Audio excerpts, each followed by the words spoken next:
My best friend claims she hooked up with my boyfriend while blackout drunk, but he says it was all part of a proposal plan she ruined, and now I have no idea who to believe. I've been best friends with Becca since 2010, we were college roommates, and then after we graduated we still lived together up until I moved in with my boyfriend Nate in 2019.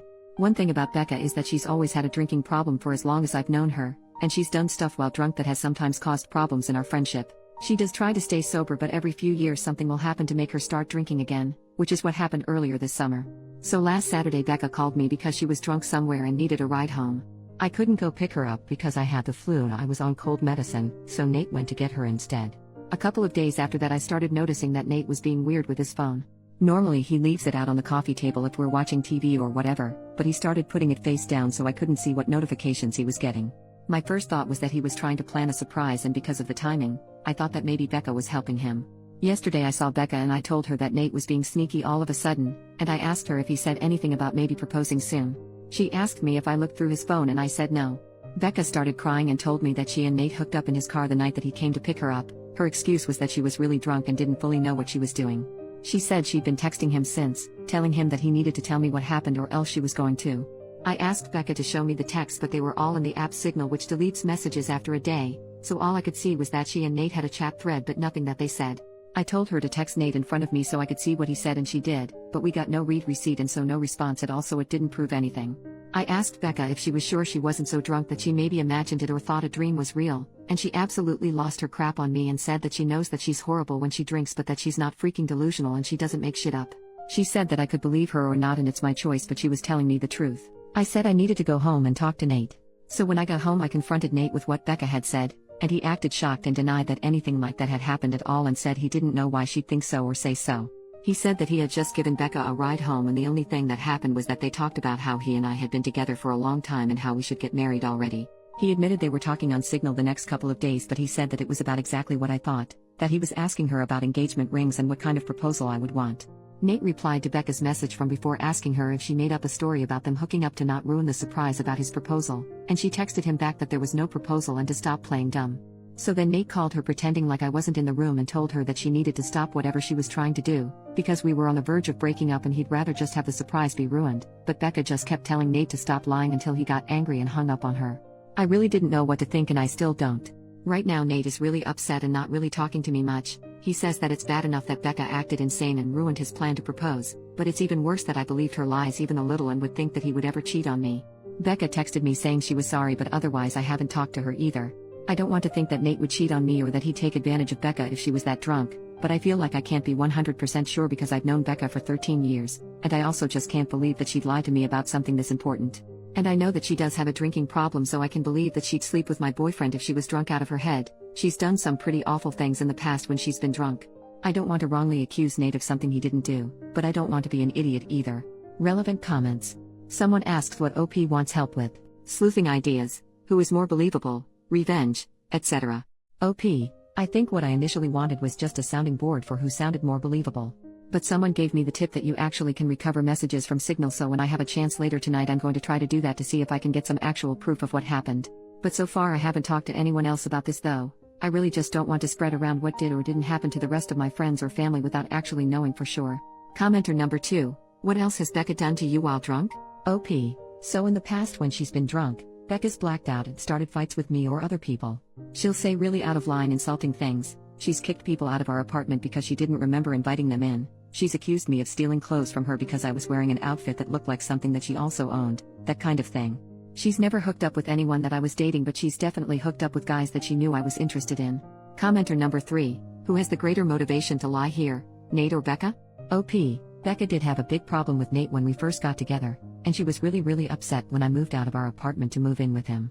I could see her still being angry about it or still not liking him but just not saying anything. From what Nate said, they weren't making the plans on Saturday, but Becca brought up that it's been 7 years and asked why we're not married yet, and then the day after he asked her about rings. Commenter number 4. What is her reason for not liking him? OP.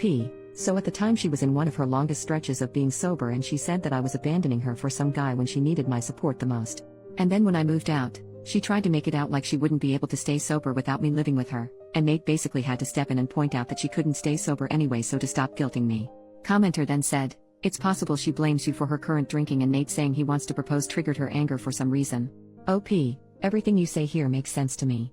Becca has said stuff like this in the past, not specifically about Nate, but sometimes when she starts drinking again she acts like it's unfair that I'm not getting dragged down with her or doing more to help her, and I think on some level she might still think it's his fault that I moved out and don't keep as close an eye on her as I did back when we lived together.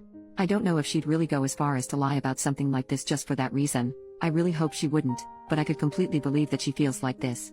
Update 2 days later. So on Thursday night, after I got everyone's advice, I told Nate that I had found out a way to recover deleted messages from Signal. He immediately took out his phone and opened the app and asked me to show him how to do it, so I already thought that must mean he was telling me the truth because he didn't panic or hesitate at all, right? Which was good because when I tried to download Signal on my old phone it turned out that it's too old to support the current version of the app, so it wouldn't work. Nate then asked me if we were going to have to go out and buy a new phone for me to believe that he was telling me the truth, and he said that he was willing to do it if that's what it would take. I told Nate it wasn't that I didn't believe him, I just wanted to have some proof because I just couldn't understand why Becca would lie about it. Nate said that she would lie about it because she's a crazy drunk bitch and there's literally no way for a non-crazy person to understand why she would do anything, and once the messages proved that he didn't ever want me talking to her again. Then he said to get up because if we were going to go to the Verizon store we had to get there before it closed. By then I completely believed Nate anyway, so I told him we didn't have to go anywhere or get a new phone and that I believed him and I knew he didn't cheat on me and that he would never do that. Nate said that he would hope I know that and that he didn't understand why I didn't take his word for it in the first place. I started trying to explain why I didn't want to just immediately dismiss what Becca had said happened, but Nate said that he really couldn't listen to that right now. I said that was fair and agreed that I would cut Becca off, but that first I wanted to try to get her to admit that nothing happened. Nate said fine, but to call her with my phone on speaker because he thought he also deserved to hear her admit that she was lying. So I called Becca and I said the same thing to her that I said to Nate, that I figured out how to recover deleted messages on Signal. She asked me why I would need to do that, so that was when I knew for sure that she was definitely making it up and not just confused somehow. I said it was because I wanted to have proof of what she and Nate talked about. Becca asked me if I saw their messages, so I lied and said yes. After that Becca just went silent until finally I asked her if she was going to say anything. Then she asked me if that meant that we were engaged now. So then I really just lost it on her and screamed at her asking her if she was freaking serious and what the heck was wrong with her and how could that possibly be all that she had to say.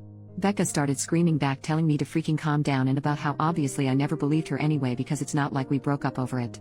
I was crying by that point and because of that I couldn't really say anything else, so then Nate told Becca to go screw herself and to never ever contact either one of us ever again and hung up on her. A minute later Becca sent me a completely unhinged text that I'm quoting here verbatim, apart from changed names. Courtney. You are supposed to be my friend for life. You are supposed to be there for me. You are supposed to be my person. But then you meet Nate and now you only care about Nate. Everything is about Nate. Tell me why Nate comes to pick me up when I call you? I called you not your precious freaking Nate.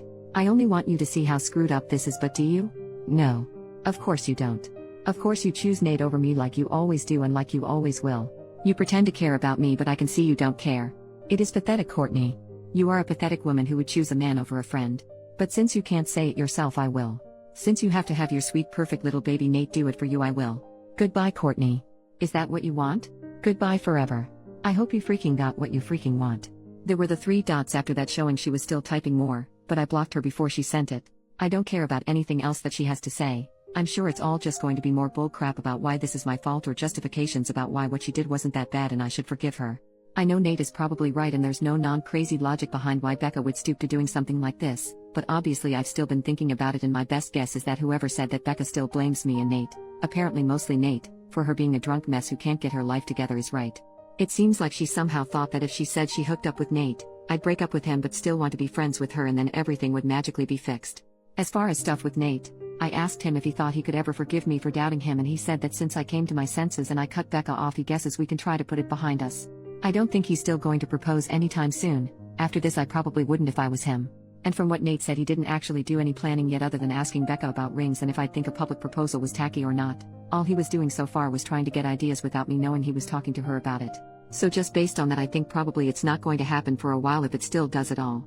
Also thanks to everyone for the advice and support. I know I didn't respond to many comments but I really did appreciate everyone who cared enough to want to help. Relevant comments. Commenter number 1. I'm curious if Becca ever said anything to you when she hooked up with guys you liked? Do you think she was blocking you on purpose to keep you for herself? Did she try anything with Nate before you were exclusive? Or was she just drunk and looking for hookups? OP. I don't think she ever put enough thought into those hookups to be malicious like that. She was just inconsiderate and would go after whoever. Commenter number 2. Did you ever confront her or just let it go? More than one time seems like a pattern. OP. We definitely got into arguments about it at the time, but it was mostly just kind of college bull crap and not really an actual confrontation about why she kept doing it, I guess. One last thought from OP. I'm sure she won't just go away. I'm already expecting her to try to get our other friends to get in the middle of everything as soon as she figures out she's actually blocked and I'm not just ignoring her. I hope she won't try to do anything else, but I guess at this point I really can't know with her. I'm hoping things are okay with Nate. I think in a while they will be. New update 11.5 months later. I haven't logged into this account for about a year, but I got a few messages asking for an update, so here it is. It turned out that whatever was going on with Becca that caused her to make false accusations about Nate was the beginning of some kind of a psychotic break. After I blocked her, she made a whole bunch of fake accounts and started sending me completely unhinged crap about how I ruined her life and threatening to get revenge on me and Nate. This went on for literally months, with her sending me dozens of messages a day. I found out from other friends that she was making multiple posts on Facebook every day that were semi-coherent rants about how much she hated me and how I was evil and ruined her life intentionally. I tried to talk to the police 2 different times to get a restraining order because I was afraid that Becca was going to show up at our apartment and attack me or Nate. I literally even got a front door camera because I was so scared that she was going to hurt us. The police said that because Becca wasn't threatening actual violence, she was just a nuisance and they couldn't do anything. They acted like I was an idiot because it isn't illegal to talk crap on Facebook, and they basically told me to just keep blocking her whenever she made a new account and eventually she'd get bored and move on. Then finally there was an incident where someone broke the windshield of Nate's car while he was parked at his work. I guess it could have just been a random act of vandalism because his wasn't the only car that got windows broken, but at the time I was 100% sure it was Becca, so I went to the police again. Eventually an officer went to talk to Becca, and she said she didn't touch Nate's car, and again I have no proof that she did. But after the police talked to her, Becca got put into a psych ward for a week because apparently her apartment was filthy and she was drunk out of her mind 24/7 and a danger to herself.